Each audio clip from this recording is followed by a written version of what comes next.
हम अलग अलग अवसरों पर अलग अलग पहचान धारण कर लेते हैं और हमारे पास ऐसी 100 पहचानें हैं, क्योंकि हम अंदर से बटे हुए हैं, बिखरे हुए हैं, बहुत सारे टुकड़ों का एक समूह है।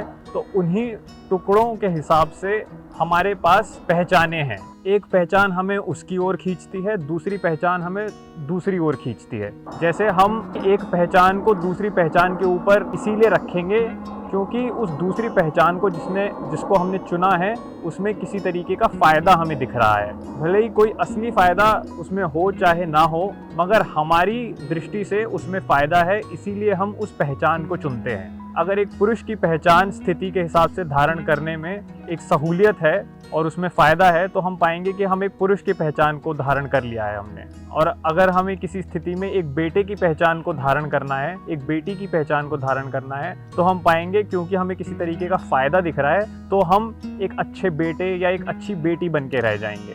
तो जहाँ जहाँ हमें अपना किसी स्तर का फ़ायदा दिखता है, हम उसी तरह से अपनी पहचान भी धारण कर लेते हैं। क्या ऐसा कुछ भी नहीं है जो हमें एक बहुत ही भीतरी और गहरे तौर पर मिला सके, जोड़ सके?